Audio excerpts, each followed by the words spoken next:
Decía Martí que hay que bajar el poder a los ciudadanos y insiste tanto Alejandro Rojas como Alejandro Encinas, sin desarticular lo que se ha podido armar en la nueva institucionalidad de la ciudad con tanto trabajo.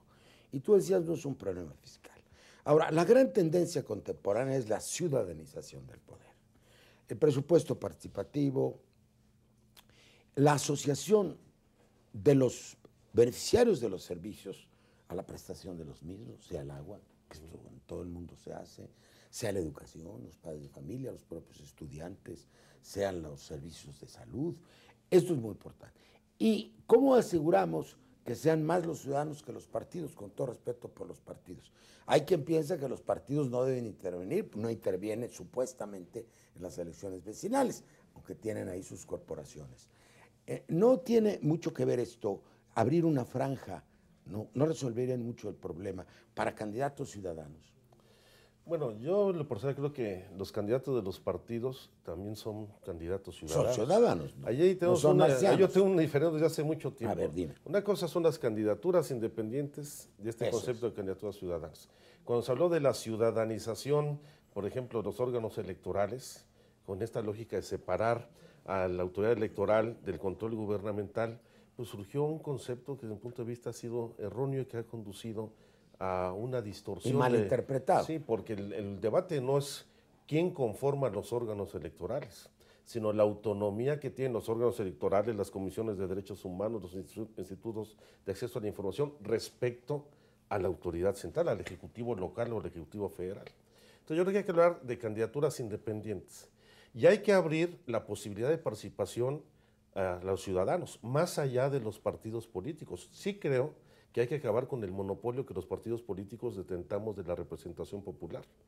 Y hay que buscar mecanismos de participación real, candidaturas ciudadanas, partidos municipales, partidos locales. Candidaturas independientes. Candidaturas independientes. Pero hay que darles condiciones de equidad, si no caemos en una enorme simulación. ¿Cómo va a ir a participar un ciudadano a un proceso electoral con la enorme inequidad que representan en sí el desarrollo de los partidos políticos o la intervención de los gobiernos locales? Bueno, yo vengo de un proceso electoral donde es evidente, y a veces un candidato ciudadano participó en una elección como la de gobernador del Estado de México, pues realmente no solamente es un papel testimonial, sino realmente discriminatorio. Entonces lo importante no es solamente dar las condiciones de competir, dándoles el registro a candidaturas independientes, sino que puedan realmente entrar en una disputa con los partidos en condiciones de equidad y competencia. Nosotros previmos en un estudio que hicimos para el Estado de Guerrero esta circunstancia. No se trata de que el millonario del pueblo sea electo con el disfraz de candidatura, la berlusconización del sistema.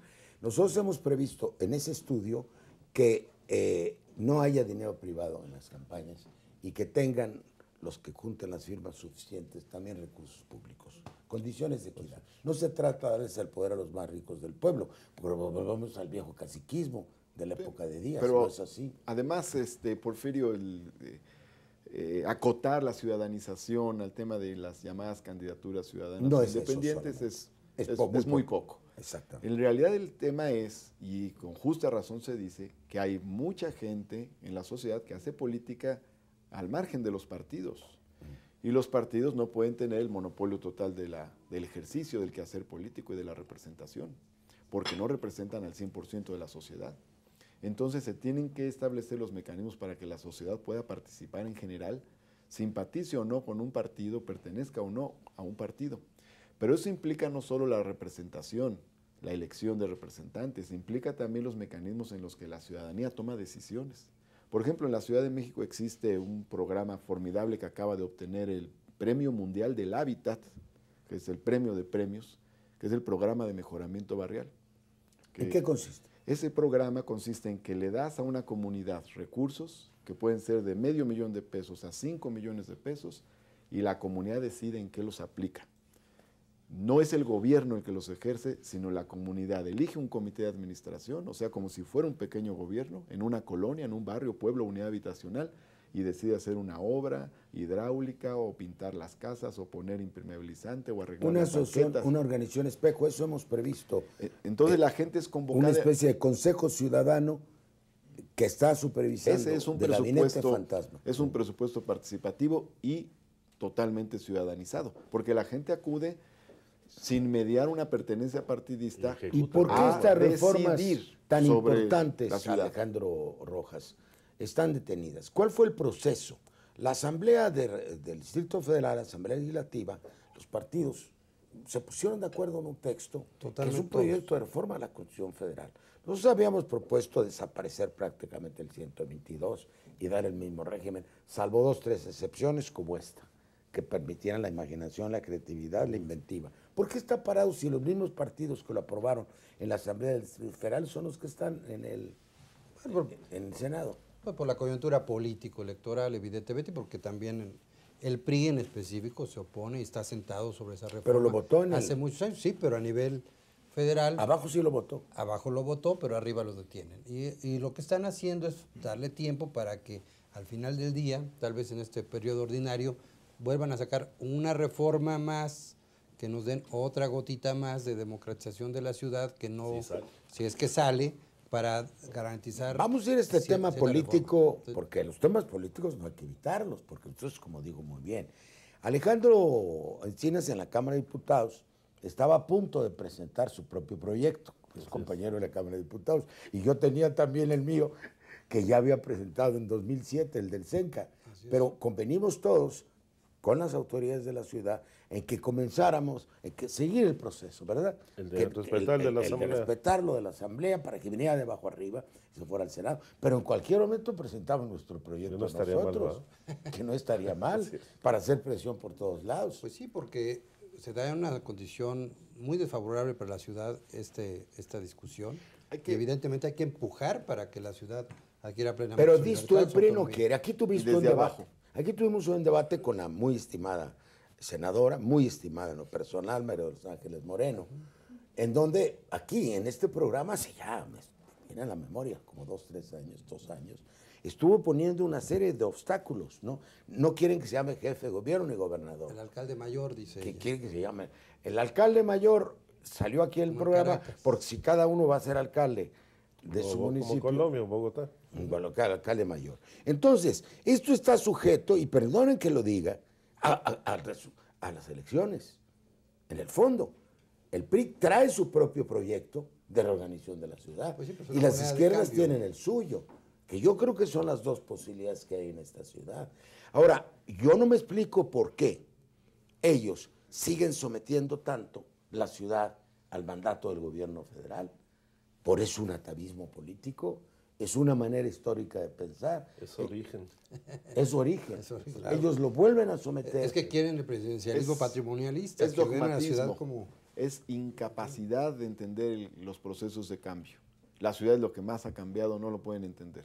Tienen un pensamiento a la antigüita autoritario. Bueno, y ellos han votado, en 17 estados de la República, han votado leyes contrarias a las leyes de la ciudad en cuanto a la liberación de las costumbres, derecho de familia, libre disposición del cuerpo, en 17 estados de la República. Incluso contrarias el PRI ha votado en contra de estos a lo que avances. votaron en otras épocas ellos mismos. Ahora yo diría, Porfirio, que en la Ciudad de México tenemos que ir hacia una nueva transformación. Se han hecho avances, logros significativos, pero los cambios que debe haber en la ciudad no debemos circunscribirnos a lo político, porque tenemos que meternos al tema económico. Vamos al tema económico, al tema educativo, al tema social y al tema de la productividad en la ciudad. Esta debe ser la sociedad del conocimiento, porque aquí hay el mayor número de institutos, centros de investigación, universidades y capacidades. Y la mayor comunidad acumuladas. cultural del país. Bueno, no sé si nos quede todavía un poco de tiempo. ¿Tú cómo verías esas transformaciones de la ciudad? Bueno, yo creo que siendo aquí el centro del poder político, económico, financiero, inmobiliario, de servicios, no solo el Distrito Federal, porque eso es también importante, yo insisto en esto, que la ciudad ya es toda la extensión que abarca la zona metropolitana, debemos de tener un rediseño del tipo de desarrollo a seguir. Efectivamente, para que haya desarrollo social, se necesita que haya empleo, que haya actividad económica, que haya la posibilidad de redistribución de recursos. Y tenemos que ir a una nueva especialización de la ciudad, en donde, de acuerdo a las propias experiencias que se han tenido, no podemos seguir reproduciendo las viejas lógicas de Isidro Fabela en todo el programa de industrialización del Estado de México con industria pesada. Hoy tenemos que tener otro ¿Eso tipo. fue en los 50? En los 50, 60, que Para fue todo posguerra. detonar la zona de Catepec, de Tlalnepantla, de Naucalpan. Hoy tenemos que verlo como un todo. si usáramos un término neoliberal o tecnócrata, hay que pensar en un gran clúster de desarrollo económico de la zona metropolitana que a base en industria limpia, que no genere emisiones contaminantes en la atmósfera, que no genere grandes volúmenes de residuos sólidos. Pero tenga tiene que haber una procesos de eficiencia transición energética. Se Sí. puede impulsar Pues aquí por está toda la nosotros mismos infraestructura, una claro, transición energética. sin Esa lugar a es la dudas. clave. Existen las condiciones. Tanto por el consumo, como Y- por el modo de transporte, Claro. como por la producción, generación y distribución de Y la energía. calificación Y de se la debe. mano de obra. Claro. Porque esa es la otra parte. Necesitamos que se den empleos muy calificados, bien remunerados, que le dé cobertura pues a esta población que tiene los mayores niveles de escolaridad y de formación en el país. El Distrito Federal, arriba ya de los 12 años de escolaridad en promedio, el Estado de México muy por encima de la media nacional, por lo menos con 10, en la zona metropolitana andar igual en los 12 años de escolaridad, y que permita el desarrollo de una nueva generación también de trabajadores calificados, que le dé calidad de vida a esos empleos a las familias. Por eso digo, no veamos disociado el DF del Estado de Sí, México. y no un modelo no el modelo de industrialización de los años 50 contaminante, sino un modelo de industrial contemporánea como los tigres asiáticos que respeten la naturaleza, porque la defensa de la naturaleza en esta ciudad es muy importante también. Yo presenté en días pasados ante el PRD del Distrito Federal 50 puntos para la cuarta transformación de la Ciudad de México. Y planteo, entre otros ejes, el tema de la economía. 50 puntos. Necesitamos crecer nuevamente y ese tiene que ser un crecimiento sustentable. Debemos alentar la economía social, hay que crear nuestra empresa pública del DF, necesitamos continuar la revolución de la bicicleta. Es muy importante generar una economía de la cultura. Tenemos la más grande comunidad cultural del país. Nueva York tiene en la cultura el 20% de su Producto Interno Bruto prácticamente. Nosotros podemos hacer un esquema parecido a nuestras Con características. 4 o 5 innovaciones culturales cambia una ciudad. El Museo Guggenheim En Bilbao. en Bilbao cambió la ciudad. Yo le di una conferencia espléndida al alcalde de la ciudad. Cómo cambió la vida de la ciudad. Un solo museo. Y no puedes que se volvió el entender, centro de atracción mundial. y no puedes entender Nueva York sin los teatros y sin las galerías de arte, que son un gran atractivo internacional. Y la Ciudad de México tiene mucho que explotar y aún no lo estamos haciendo. Y eso es parte, Ni hay difusión. Eso es parte de la muy cuarta difícil tener transformación que acceso tenemos que a hacer. una cartelera cultural. Ahora, en este y al país. mismo tiempo, Porfirio, necesitamos llevar las pequeñas obras a los barrios. No bastan las grandes obras, en las que, por cierto, hay que incorporar a la gente. Los espacios públicos deben descentralizarse. Nos están llamando un último bloque.